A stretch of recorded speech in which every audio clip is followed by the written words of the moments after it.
Good evening there, everybody. What is happening? Hopefully, y'all are having a wonderful day today. So, I thought that I would review a couple of videos, a series of videos, one by Dante's Boxing Nation and another one by AKHi TV, to hear all in all their opinion about the Terence Bud Crawford versus Sean Porter fight. Now, of course, if you've watched their channel a certain amount of times, or if you know the narratives that they try to pull, they, of course, always tried to tear down the number one pound for pound fighter, at least in my opinion, and so would Canelo Alvarez. All in all, they basically tried to say that, well, yeah, Canelo, he's fighting people, but, it's people all in all that ain't that great or not that great at competition, and, he's fighting people already with other losses like Danny Jacobs, he's already been knocked out before.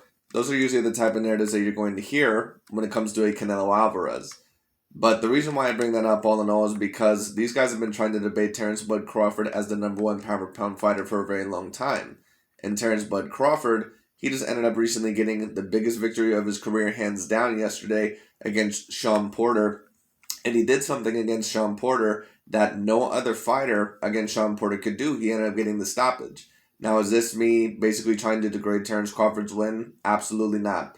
All I'm saying is that if Dante was a person that was trying to tear down Terence Crawford, he also would mention a lot of the same things that he would with Canelo Alvarez. But as Dante would say, we know what time it is. We know all in all what his narratives are. But Terence Bud Crawford, what I will say is about him is this. I can't necessarily put him as my number one pound for pound fighter quite as of yet, or I can't necessarily put him in that conversation as of yet. Now, some people, of course, are going to look at me and say, are you crazy? No one's ever done that to Sean Porter. Of course you have to put him in that conversation. I think Terence Crawford eventually will be in that conversation. Terence Crawford, when I take a look at him, I don't even know if Errol Spence Jr. can defeat Terence Crawford the way that I seen him fight yesterday. Now, don't get me wrong. I don't think that it was the most dominant performance that I've ever seen. Terence, of course, had some rounds where he had a lot of problems. There was a couple of times where I thought maybe he was wobbled or hurt a little bit here and there.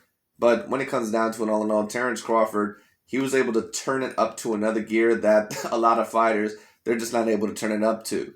And when it comes down to it, once again, he was able to get the stoppage over Sean Porter, which is something that no other fighter's been able to get over Sean Porter. And Sean Porter's fought everybody.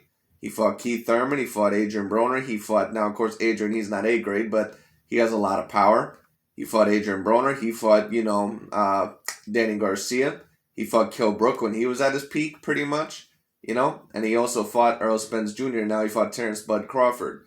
Sean Porter only got stopped against Terence Bud Crawford. So, as I said, I would give him a little bit of extra credit if he was able to stop Sean Porter or look better against him than an Errol Spence Jr. or Keith Thurman. Because, yes, we can sit here and say that, well, Sean Porter has a few losses on his career, so this win really isn't that big. I could try to spread that narrative all I want to.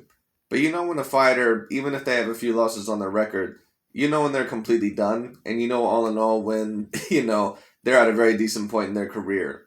Danny Jacobs is a fighter right now that, yeah, he may have a couple of losses on his resume, but Danny Jacobs is still at a decent point in his career. He's still a dangerous fighter. Well, somewhat, because he did have a split decision over Gabriel Rosado not too long ago, so he's been down, a little bit ever since that Canelo Alvarez fight.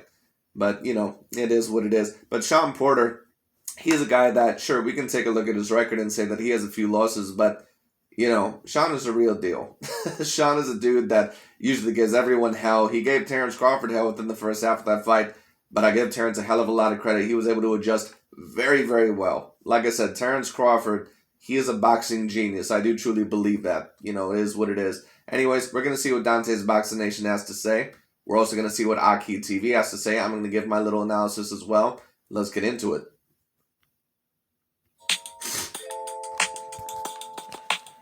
Dante's Boxing Nation, what's going on, guys? So this is what you get when you see the best fight the best. And this is the reason why Terence Crawford is hands down, pound for pound, the best fighter in the world. He beat... And of course, I knew that he was going to come out with that. I don't necessarily have a problem with you saying that, this is what happens when the best fights the best.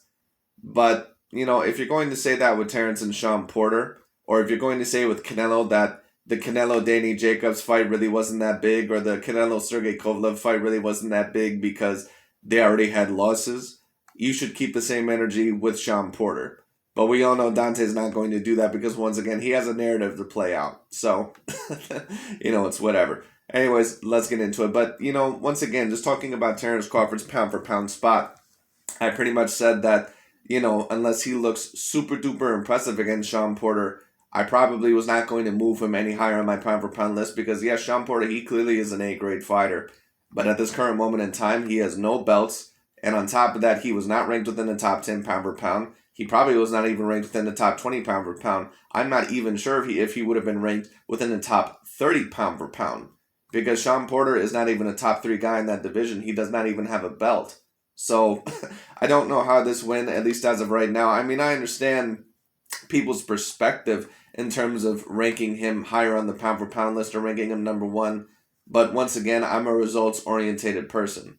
But I do think that Terence Crawford, when you talk about his pound-for-pound ranking, Terence Crawford is 1 win away from debatably being the number 1 pound-for-pound fighter in the world.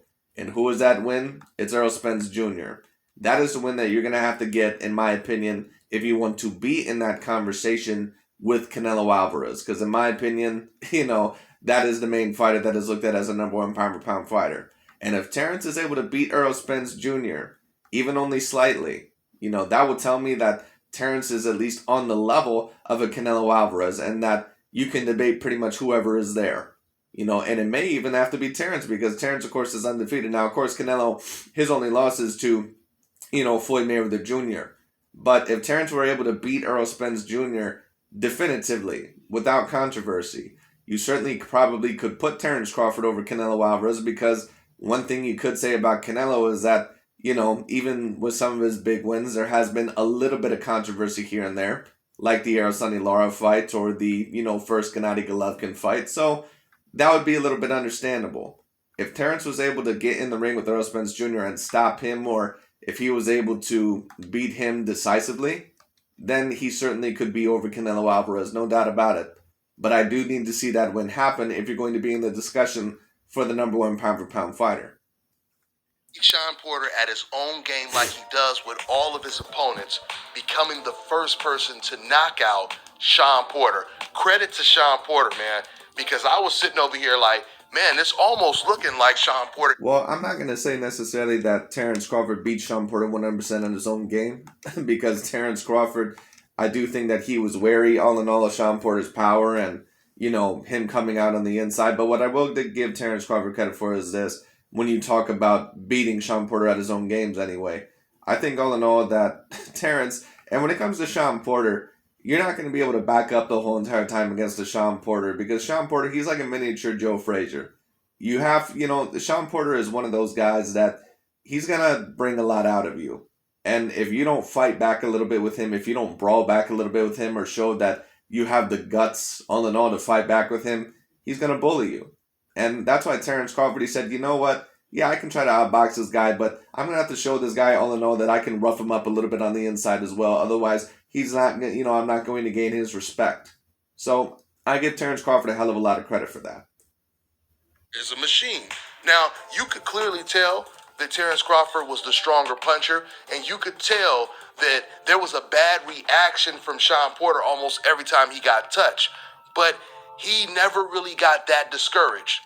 There was a couple of times throughout this fight. You could tell that Shawn Porter in this fight, though, that his energy level was different compared to other fights. Now, is that me saying, well, let me not word it like that, because that makes me, or puts it into perspective where I think all in all that Terence Crawford, that, he was fighting against an opponent that just wasn't, fully prepared. That's not what I meant to say. What I meant to say is that after about the first 6 rounds, you could tell that Shawn Porter was fighting a different type of fighter in Terence Bud Crawford because Shawn, he does tend to gas out a little bit in the latter rounds, or at least a little bit. But I've never seen him gas out like that before, and that's a big part of the reason why Terence was able to get the knockout. So all congratulations to Terence Crawford. Let me also give Terence Crawford this amount of credit as well. Terence Crawford is one of the best gas tanks that I've personally ever seen in boxing, especially within the past 10 plus years. Terrence's gas tank is like unlimited. And of course, what else do you expect for a guy all in all that does a lot of running up mountains and high hills all in all, in Colorado.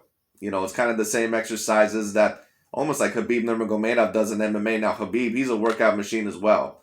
You know, some of those guys, all in all, that run up them mountains or, you know, carry rocks up hills when it comes down to boulders up hills and all that sort of stuff. Those guys, man, their gas tanks are no joke.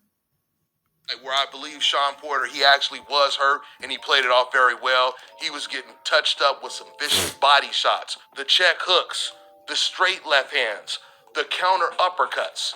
You know, this is how Crawford is. Once he gets into his rhythm, you know, he starts playing with you and man, he becomes the hunter. I like how Sean Porter came out extremely aggressive, right? But as soon as Terence Crawford started to exchange with Sean Porter, which I think was around the end of the second round, that's when all of a sudden he got Sean Porter's respect. And Sean Porter... Well, he got Sean Porter's respect to a degree, but I think that Sean was able to give him hell within the first 6 rounds. Let's not understate Sean Porter here. Because within the first half of that fight was up for grabs.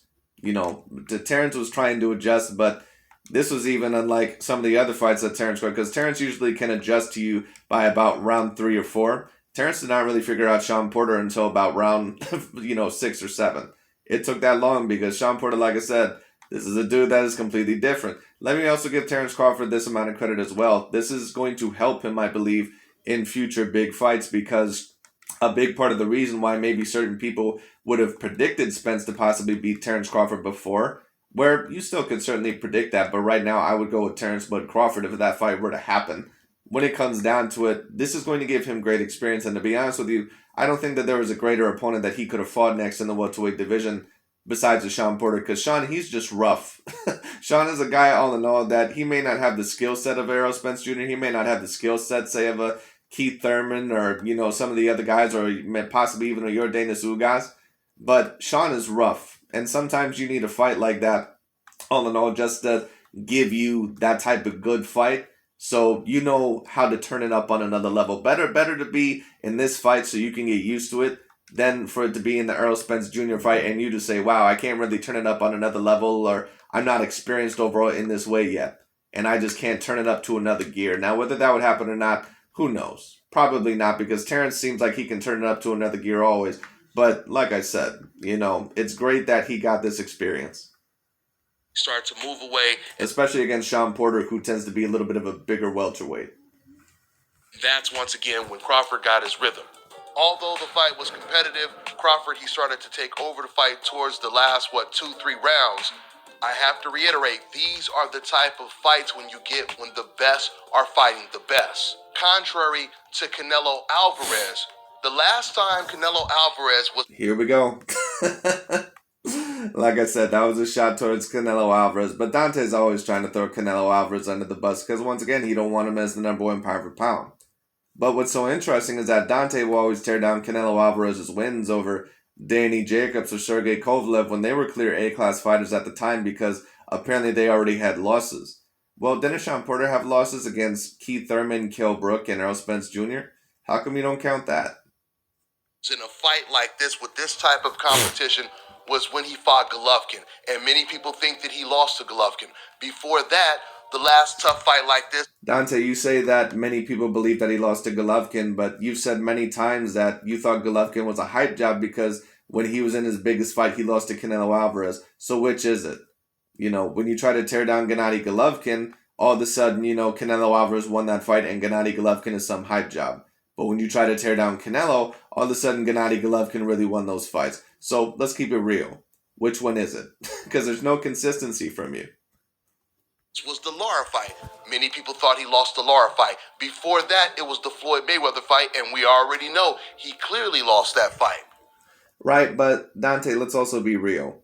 Lara and Golovkin were much higher fighters, in my opinion, than what Sean Porter ever was. They certainly were more highly skilled than what Sean Porter ever was. Gennady Golovkin at the time was ranked within the top 5 pound for pound on every single list. And that's why that win still has to be put above any of the wins in Terence Crawford's career.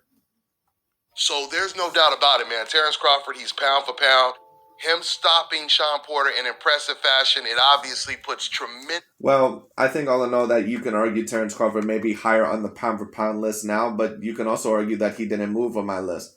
Like I said, before I had him at number 5 on my pound for pound list, and hold on one second. Excuse me. I apologize. Anyways, when it comes down to it, like I said, Terence Crawford, he was at number 5 in my pound for pound list. You maybe could argue that he moved up a spot or two, maybe above Tyson Fury or Alexander Usyk, but I'm not even sure if I would argue that. Because once again, Tyson Fury had a win over a pound for pound great in Vladimir Klitschko. He was ranked, I believe, like number 2 or number 3 pound for pound when he beat him. Alexander Usyk just got a win over Anthony Joshua, which is still a bigger win than any of the wins in Terence Crawford's career. You know, once again, it's a great win over Sean Porter, don't get it wrong.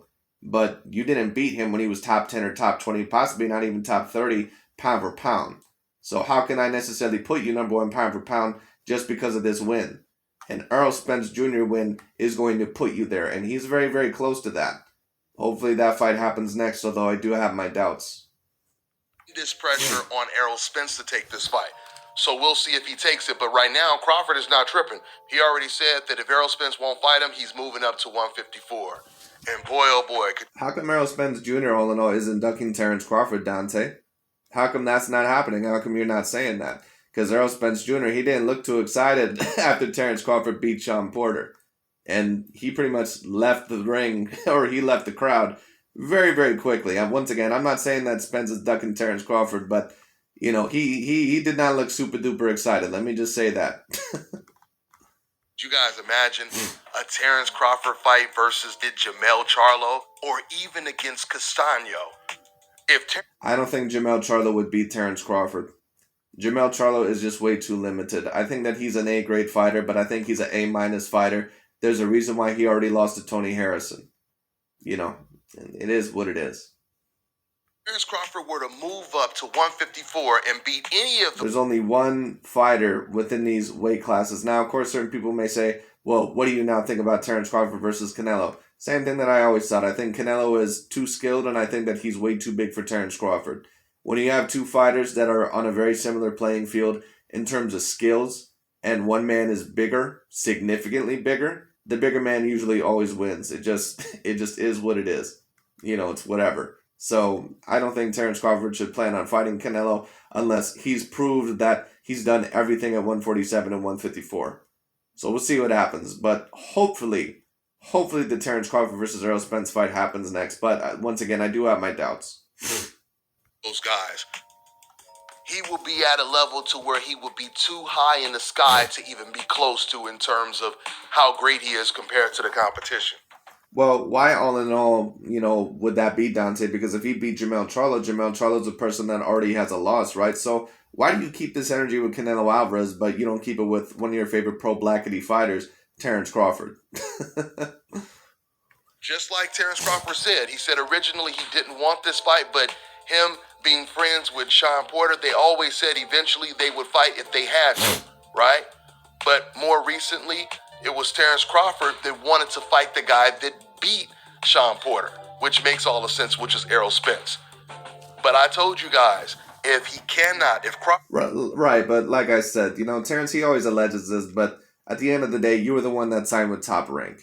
It's no offense, but it is what it is.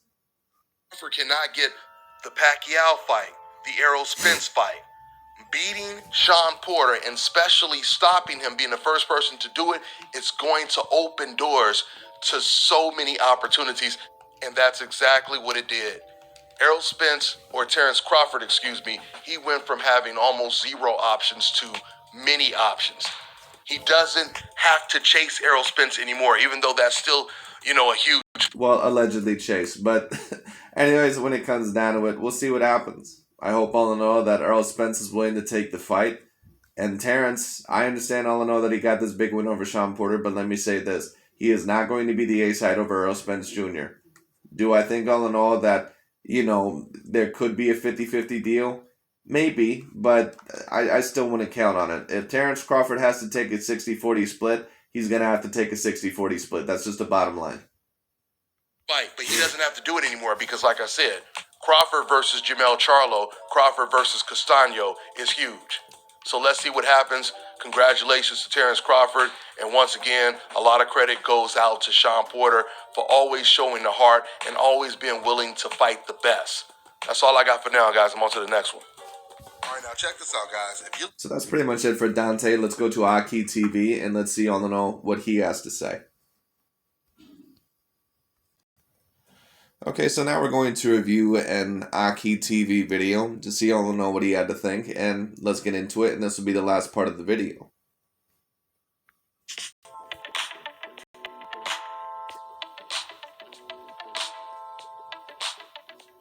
Congratulations to boxing pound for pound #1, Terence "Bud" Crawford, for knocking out Shawn Porter, a fighter that had never been stopped. When I take a look at this pound for pound list, once again, I can't have Terence at #1. I would have Canelo at #1. I probably would have Spence at 2. And then #3, #4, I would have Usyk and Tyson Fury within that range. Crawford would be right now at about #4 and #5. You know, I understand once again that he got a very excellent win over Shawn Porter. But once again, Shawn Porter was not a champion at the time and already had 3 losses. So we already know what Shawn Porter was. That's basically what I'm saying. Once again, that's not me saying that he does not deserve credit. But beating Shawn Porter in this way, that's like, I'm trying to compare it to something else. That's like, if there's anything I can even compare it to, I'm trying to think. I don't know if there's really even another fighter I can compare it to Shawn Porter, because Shawn Porter, once again, he's a fighter that still can be A grade but have multiple losses in his career. So I don't really even know what to compare it to, but all in all, you know, I think it would be somewhere along the lines if, say, Canelo beat someone like a Jermell Charlo. You know, a decent fighter, but, you know, someone all in all that has a loss already, and we know what he is. A fighter who has the best resume in boxing. He gave us so many classic fights.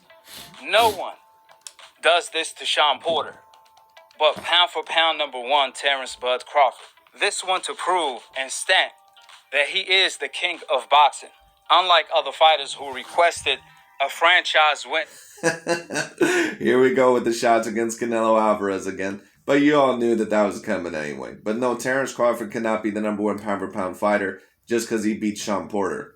You have to be the #1 pound for pound fighter because you defeat debatably a top 5 pound for pound fighter, at least when you have people out there like Canelo, who has won over people like Gennady Golovkin.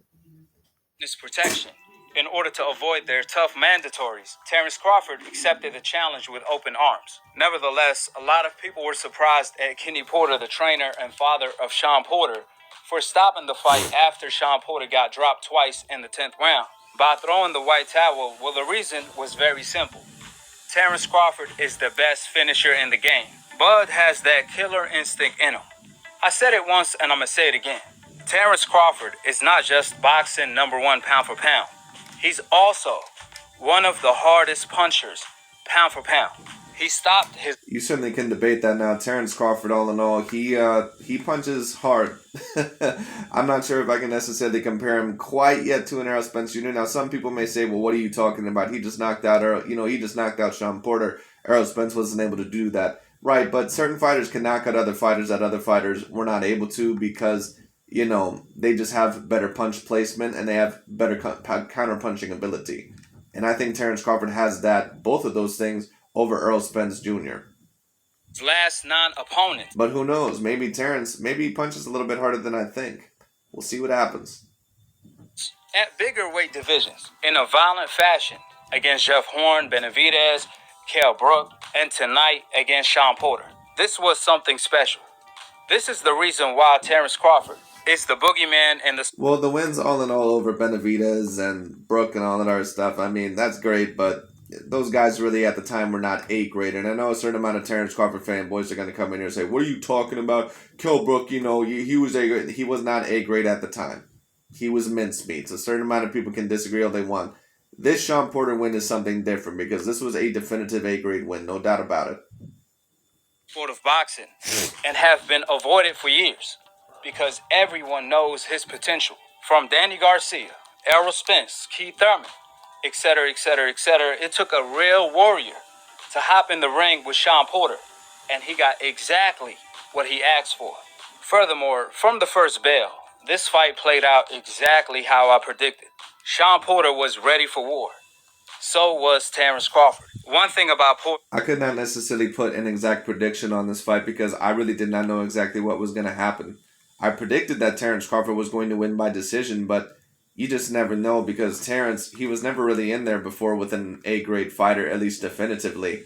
This was hands down going to be the biggest challenge of his career. And for a certain amount of people I don't know that get after me for that, you can tell by the way the crowd was.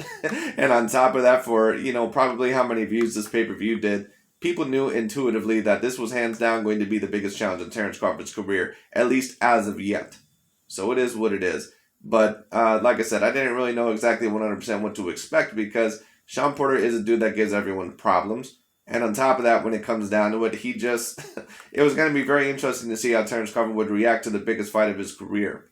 And he reacted very well. He always elevated his game and got better as his career continued. From the Keith Thurman fight, Danny Garcia, Errol Spence. And tonight, this was Shawn Porter's best version. However, Shawn Porter met his ceiling when he faced Terence Crawford. That's interesting how they always allege with fighters that they like that the fighters that they're fighting, that all in all, that they're fighting the best version. But Canelo apparently did not face the best version of Danny Jacobs. Canelo apparently did not face the best version of some of the other fighters that he fought. But Shawn Porter already has 3 losses and apparently he fought the best version of him. What I am going to say is this. I do believe all in all that Terence did face the best version of him, or at least a very great version of him, whatever you want to say. So like I said, all Terence goes to Terence Crawford, or all credit goes to Terence Crawford. In the ring. As Terence Crawford displayed, what is it like to be in the ring with one of the GOATs? Shawn Porter came in the... Right, but Shawn Porter is not one of the GOATs. Come on. Shawn Porter, and this is why I review these videos, because I knew all in all that they were going to, deploy this out. Would you call Gennady Golovkin one of the GOATs? These are the same guys that called Gennady Golovkin a complete hype job, and he was one of the top 5 pound-for-pound fighters at the time. Now, understandably, Shawn Porter, he's been in there with clear A-grade fighters, and Gennady, he hasn't been in there with that many A-grade fighters, but you can tell that Gennady at his peak level, he was a greater fighter than Shawn Porter. It just is what it is. I don't understand how Shawn Porter can be one of the GOATs when he's pretty much lost every big fight in his career. First round with controlled aggression.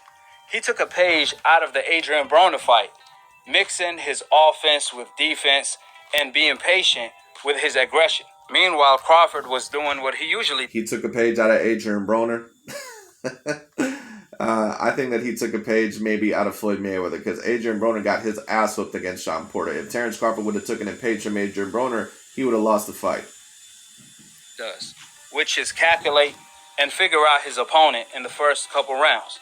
Now, Shawn Porter won the first round off simply being more active. Then Crawford came back and won the second round. Bud wasted little to no time to invest to the body. I told you guys that Crawford, he's one of the best counterpunchers to the body, no doubt about it, but he's just one of the best counterpunchers all around.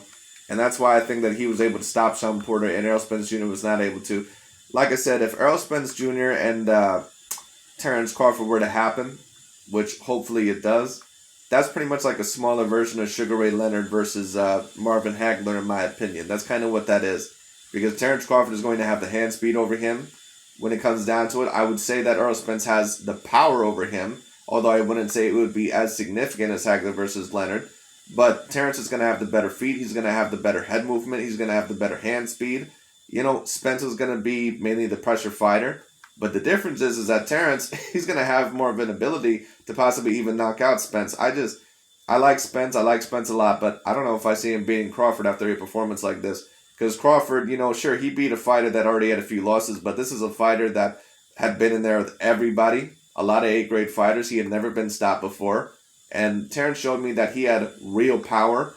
And he's always had power, but you wondered if it was on that level to possibly stop a A-grade fighter like a Shawn Porter or a Keith Thurman or someone else like that. He clearly has that type of power. Spence better watch out in that fight. Super effective when fighting Shawn due to his head movement, especially when Shawn explodes in sequences, which makes it very hard to time him to the head with a counter.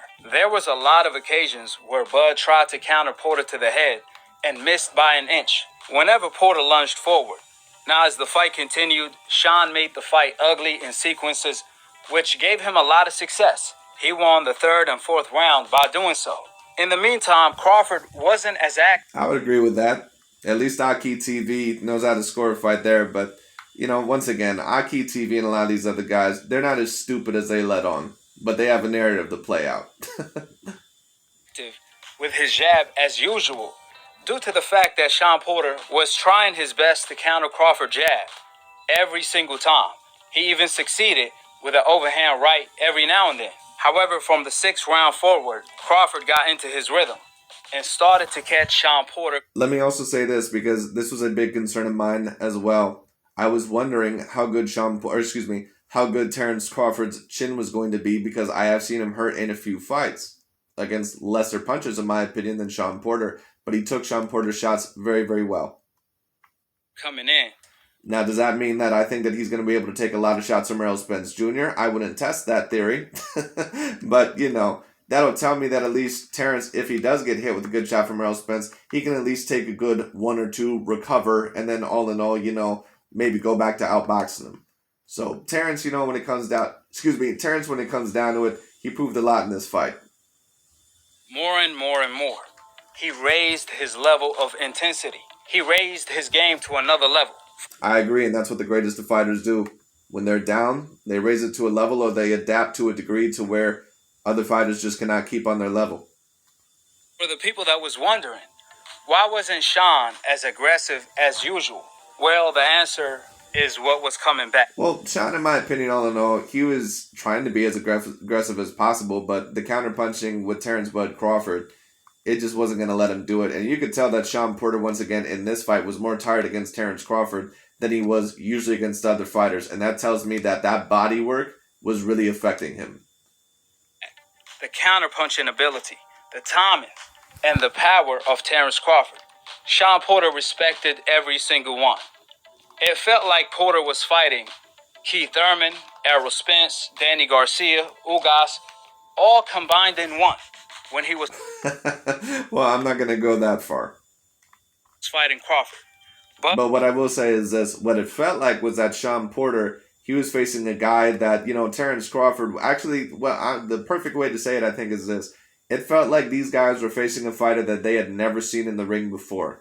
To where Terence, he was having all sorts of problems in the beginning of the fight where you could tell that he really had to kick it into even another gear that he never had turned into before, at least in professional boxing. And Sean Porter, even though he has so much experience against those A-grade fighters, by the middle rounds and by the 7th and 8th round, you could tell that Sean Porter was like, damn, this dude is just different. Is what you call a completer fighter. And even when Porter tried to maul Terence Crawford by manhandling him, Crawford retaliated right back, showing Porter that he's even the stronger man. I told every single person that would listen, Porter is not going to be able to maul Crawford, since Crawford already showed that element in his game when he fought Jeff Horn. Jeff Horn bullied Pacquiao. However, when he fought Crawford, it was Crawford that bullied Jeff Horn. So as the fight continued, Crawford started... Well, Jeff Horn is completely different than Sean Porter. Bottom line is this. Sean was able to maul Terence Crawford here and there, but he was not going to be able to do it the whole entire time because Terence, he knows how to tie you up when it comes down to it. He knows how to bully you a little bit back. And like I said, Terence, he's not as small as people overall try to say. Because Terence is not a natural 135-pounder or a natural 140-pounder. He's a natural welterweight. It is what it is. He rehydrates to 160. Started to dominate more and more, landing precise counter shots, turning Sean every single time. Bud had the footwork to match Porter, which gave Porter a lot of trouble. Then in the 9th round, Crawford completely made a separate... Terence's feet are extremely fast. And that's a big thing that helped him out in this fight as well. His feet were extremely quick. He has very, very good feet. Very impressed with Terence Crawford's feet, no doubt about it. When you have quick feet, I've already said this before, sometimes having quick feet can be the most important thing in boxing. Because that improves your movement and it can improve everything. Between him and Porter, where he completely dominated Porter. So when the 10th round came, Crawford managed to catch Porter coming in, lunging in with a counter uppercut that dropped Sean Porter, hurting him real bad in the process. And to no secret, Crawford went for the kill and got the job done. Obviously, Kenny Porter threw the white towel in to save his son because he knows Crawford better than anybody else. Bud had that killer instinct in his eyes. He was ready to finish Sean. Some people may disagree with the stoppage. I don't personally disagree with the stoppage. I think that his father knew that his son had had enough. Terence is an A-grade puncher, no doubt about it. At least now 100% for sure he can be proven to be. And on top of that, I've never seen Shawn Porter knocked down twice in one round ever. And I've seen him against Errol Spence Jr., I've seen him against Keith Thurman, I've seen him against Danny Garcia. All fighters all in all who are A-grade punchers, and he's never been down twice in one round before, ever. Porter on some Mortal Kombat stuff. What really put the icing on the cake was Porter's reaction. He stumbled getting back up after hitting the canvas many times. That's when Kenny realized that his son was really dazed. So he did the right thing by saving him. Therefore, to all of the doubters that doubted Crawford when he knocked out Kell Brook, Benavidez, Jeff Horn, and downgraded his accomplishments when he became undisputed, but with the same breath, they called Canelo. Well, right, but bottom line is this. Benavidez is not an A-grade fighter. Kell Brook at the time was pretty much washed up. And let's be real, Aegis Kavalauskas is not really an A-grade fighter either. So it's not really about downgrading Terence Crawford's wins. It's really just about being logical and objective. So it is what it is. I mean, you know, no one would call those guys A-grade fighters. That doesn't mean that what Terence Crawford accomplished still is not great to a degree, but once again, Benavidez and all these other guys, they're not on the consistent level with some of these other A-grade fighters like Shawn Porter. That's the reason why Terence Crawford had so much problems with Shawn Porter, because he's not used to facing an A-grade opponent like that. The greatest when he became undisputed 4 years later. What do you guys have to say now? There isn't a bigger statement to make than knocking out Shawn Porter, a proven fighter in the game. And what does Errol Spence have to say now, along with the rest of the welterweight division? This performance demands respect. Last but not least, Crawford called out Errol Spence once again. So is Errol going to answer the call? Who is going to answer the call at the welterweight division? Crawford said leading up to this fight, after what the welterweight division see what I do to Porter, they going to stay away from me even more. Nevertheless, that's another video for another day. Drop your thoughts in the comment section below. Subscribe below and click on the notification bell to be continued. But anyways, that's really about it. But all in all, let me give a lot of credit to Terence Bud Crawford. Terence proved that he is a great fighter, and he really is going to that level of being an all-time great fighter. Because beating Shawn Porter is really the first step to that. Because if you were to lose this fight, it would have killed your legacy. Because basically, you would have been known as the guy who lost to Shawn Porter, who was the guy who pretty much lost almost every big fight in his career. So, all in all, I give a lot of credit to Terence Bud Crawford, because Shawn Porter, and let me not undermine Shawn Porter, I'm not trying to do that. Shawn Porter is an A-grade opponent. Now, once again, do I think that Terence Crawford, just to kind of get the theme of the video out there, do I think that Terence right now is the number one pound-for-pound fighter? I can't put him that high, because once again, I need to see you get a win over a very high-grade opponent that possibly is in the top 10 pound-per-pound list, or at least looked at as definitively the best in their division. You know, who's an A-grade fighter, and that is Errol Spence Jr. And if Terence beats Errol Spence Jr., he certainly will be in my conversation as the number one pound-for-pound fighter, no doubt about it. So we'll see all in all what happens. Anyways, that's really about it for today. Thank you all so much for watching, and I'll talk to you all later.